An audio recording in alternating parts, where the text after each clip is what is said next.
welcome everybody to another round of World of Tanks subscriber replays. My name, as always, is Maxwell, and today's first video is from the user Jonas24041993.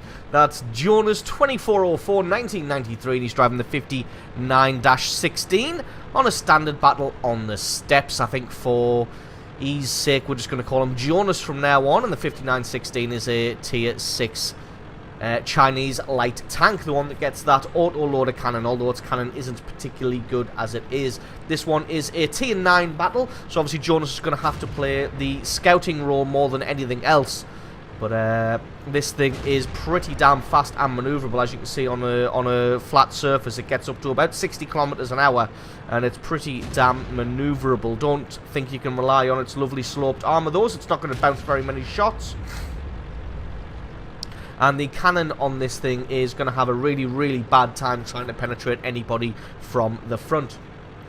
So it looks like Jonas not satisfied with doing the passive scouting technique. He's going to be more active and roaming scouting. Finds an ELC AMX here and decides to put a couple of shots through him. Although the cannon might not be fantastic, it is pretty good when matched up against another light tank. Unfortunately, very early in the game, he's going to have to use his repair kit here to fix the ammo rack that ELC dished out to him earlier. As you can see, when ammo rack, the reload of this cannon, the auto-loader goes up from about 8.5 seconds to 17 seconds. So definitely worth repairing that there. So now Jonas is going to be really, really brave here. I'm going to head all the way into the enemy base. Finds the rear of this Panther 2 here. And just going to pick out the weakest points of the rear armor. Sets the Panther 2 on fire. And it looks like the Panther 2 hasn't brought a fire extinguisher for some reason. A tier 8 tank without a fire extinguisher. And he's just going to burn down while Jonas hides behind a rock and reloads his cannon. Being let down by his gun depression there, Panther 2 realizes that there was somebody behind him and turns his gun to face that direction. Unfortunately, it's just way too late as Jonas has already left here. Gets rammed in the rear by this AMX. Which one is that? Is that a 1390? So got to play it carefully here because the 1390 is just a supreme light tank killer. Unfortunately, looks like he was reloading there. Only maybe had 1 or 2 shots left. Thought he could come in for the easy kill on the 59-16, but it wasn't to be. And Jonas picks up kill number 3. Now finds the enemy's artillery.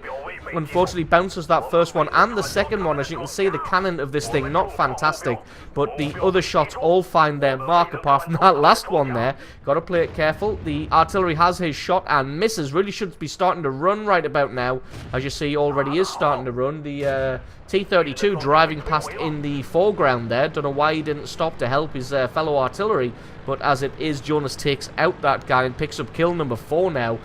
So I was saying he was going to have an active scouting session, and indeed he has. He's already picked himself up 4 kills and 2,500 points of damage.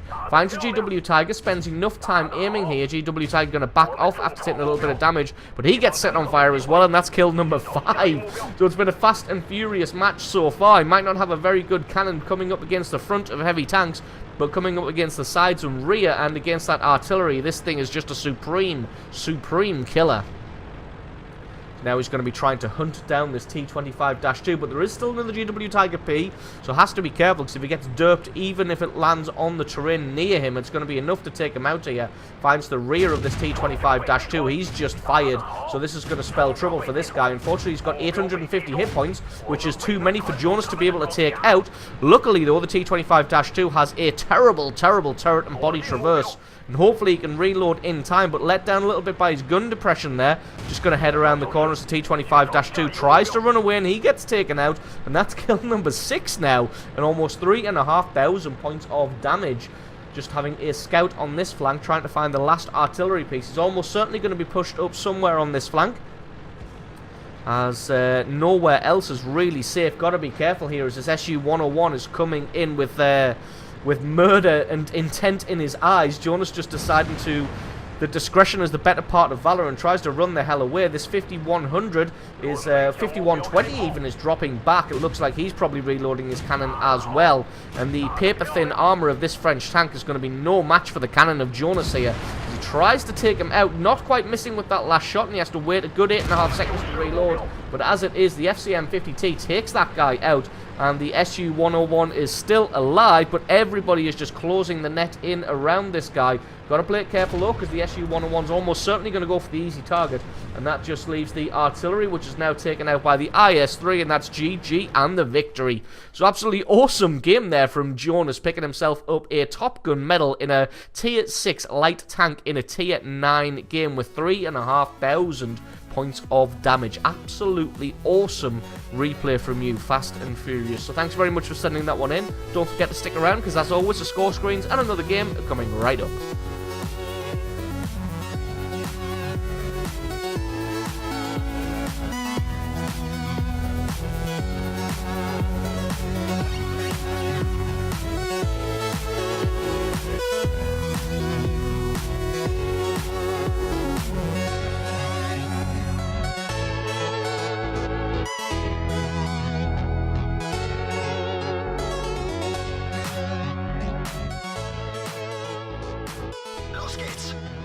And our second replay of the day is from the user Grazy Frog.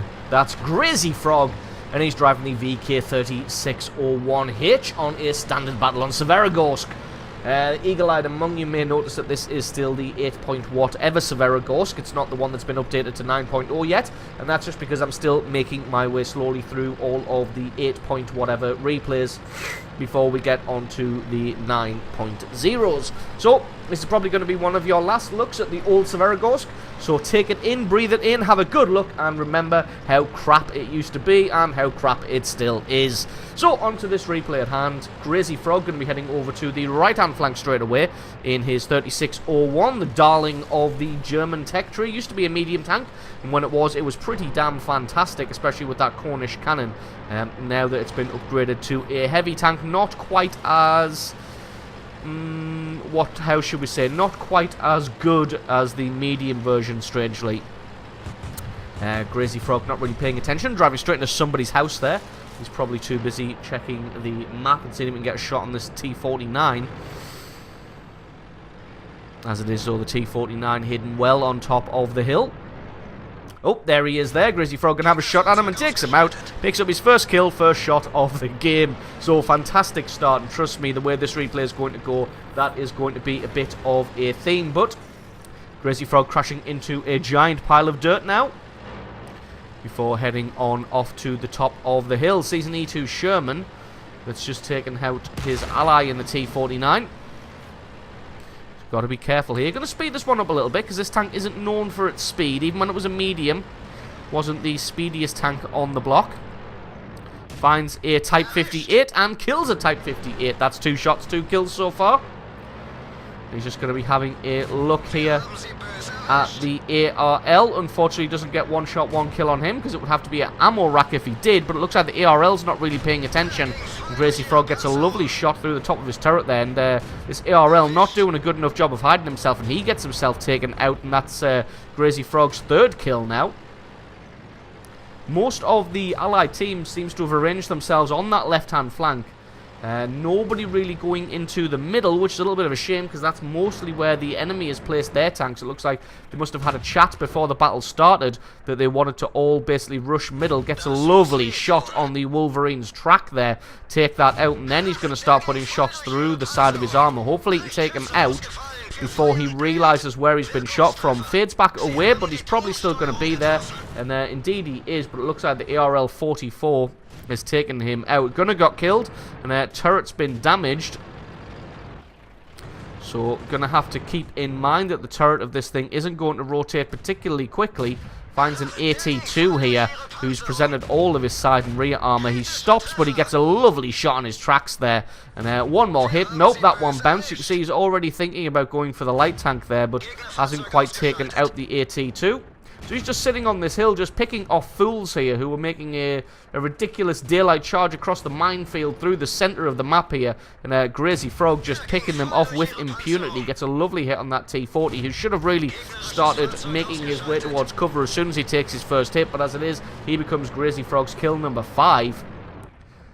Trying to get a shot on that 30-02 there, but it looks like he's just well enough hidden. Most of his body down in that trench, only his turret was visible, so Crazy Frog just going to leave him to his own devices. Going to come around here and maybe try and get some shots on this E2 Sherman.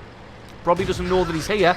It's a beautiful shot there to take out his tracks, and then one more hit should be enough to take him out, and that's kill number 6 secured. So now he's going to switch his attention back to the center of the map, as that VK3002M is still there.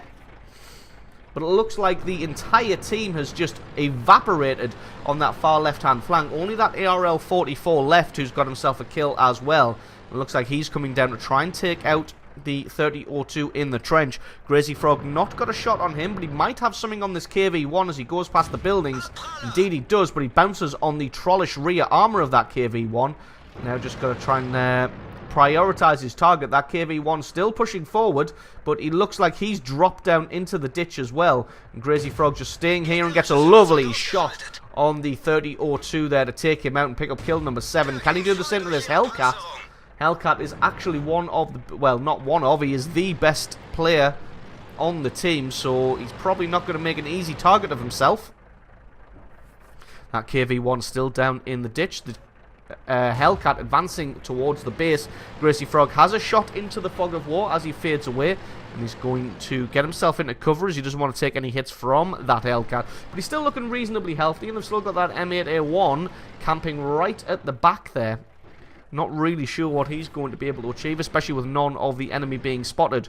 Crazy Frog just keeping himself up on this hill as he is really his team's last hope. He's got himself 7 kills, but he's really alone against 6 other tanks.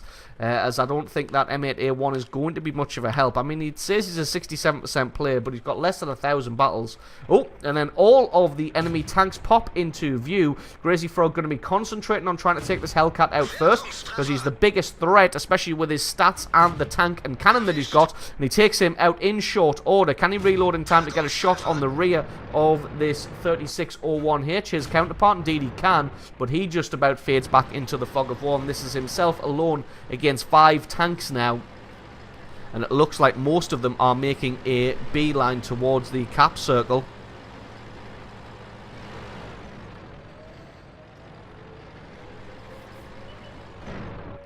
So got to be careful here as there's a Hetzer coming up the hill. Crazy Frog can't spot any of the enemy out doing the base capture with this Hetzer there. Gets a lovely shot to take out the track and just decides to ram this guy to take him out. Uses his repair kit to fix his engine up, as like I said before, this thing isn't the speediest tank at the best of times anyway, so gonna need all of the engine power that he can. Gets a hit on the side of the KV-1 there, but I don't think he's even in the cap circle, so that didn't really do anything to reset. Still got a minute left on the cap clock, but he's got to get in there and take on an almost full health 3601 and an almost full health KV-1 before he even has to start worrying about the AT-8 and this Chi-He. It's a lovely shot on the side of this KV-1. Going to try and track through here, through the cover.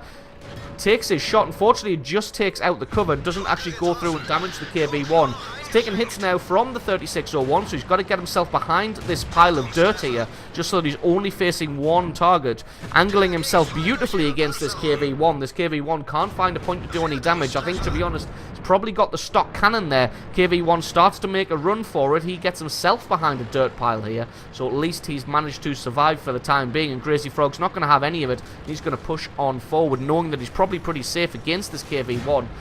Gives him some side armor, but it's not enough for the KV-1 to be able to penetrate. But now he's got to go up against his counterpart in the 3601 here with almost full hit points. But to be honest, it looks like the other 3601 has the 88 cannon, so he's going to have a much longer reload than Crazy Frog, who only has 3.5 seconds. And he's missed twice in a row, and that's going to spell disaster for this guy, as Crazy Frog should just be able to take him out with one more shot if he gets lucky before the reload. And indeed he does, and that is kill number 11. So monster game so far, going up against 2 almost full health tanks there and taking them both out in the cap circle. And that just leaves this AT-8 and this Chi-He left. So now he's going to head towards the enemy cap circle. He's got plenty of time, at just about 6 minutes on the clock. They're debating in the chat about whether this AT-8 is AFK. And to be honest, with the size of the map, although this isn't the fastest tank at the best of times, he can probably make it back to his own cap circle if the enemy team does start a base capture at this point. Not really sure where either of these tanks are, as he's never spotted either of them. But to be honest, they haven't had much luck themselves either. You see neither of them there gotten a kill. So coming around, finds the AT-8. It looks like he may be AFK actually, but still going to focus down on his tracks there just in case. Takes his track off. I'm going to switch his attention back up to that large commander's hatch, the weak spot up there. And this is going to account for a large portion of damage. He's going to get a full 800 points of damage off this AT-8, unless the Avenging Chi-He comes in from behind and equalizes this one. Doesn't look like that is going to happen, and this is going to be kill number 12 for Crazy Frog now. All he's got to do is try and find this Chi-He. To be honest, with 4 minutes left on the clock, I'd probably go for a base capture myself, as a base capture is going to take about 1.5 minutes just over to accomplish. So he's only really got 2.5 minutes of free time left. Now just going to speed this one up a little bit until we get back into the action. So Crazy Frog deciding that he doesn't want to go for a base capture, and he's going to head off and try and spot this Chi-He and try and find him now. And to be honest, I think this is probably one of the only mistakes he makes in this game, as he heads off to try and find this Chi-He, and he's absolutely nowhere to be found. And he turns around with 2.5 minutes left on the clock. And like I said, I think it takes about 130, 140 needed to cap. So really, he's going to have to rely on the grace of this Chi-He coming in to get himself killed. As you can see, it's 140 on the clock right about now, and he's still not in the cap circle. So really, he's got to rely on this Chi-He coming in and making a foolhardy mistake. So this one could end up being a draw, just for the hubris of Crazy Frog going for that 13th kill. And like I said, he's got to rely on the idiocy of this Chi-He now. But then, like you say, you can always rely on the enemy to make mistakes, and this Chi-He turns up to reset the cap, and Crazy Frog's going to have, I would have thought, an easy time just working this guy down now, as Chi-He's just bouncing every shot. And there we go, that is kill number 13, 4,500 points of damage, and winning this game pretty much solo against 6 tanks there. So absolutely awesome game from Crazy Frog there, being the entire team on his own. Thank you very much for sending that replay in. Don't forget, guys, if you've got yourself a great replay, it doesn't necessarily have to be a 13 kill game, but if you've got yourself a good one, then send that into replay@screenreality.com. Link for that is in the description. If you enjoyed this video, found it useful, entertaining, you learned something, or you just enjoyed it, then definitely consider hitting that subscribe button and leave me a comment in the comment section below. This has been World of Tanks, I have been Maxwell, and I will catch you guys next time.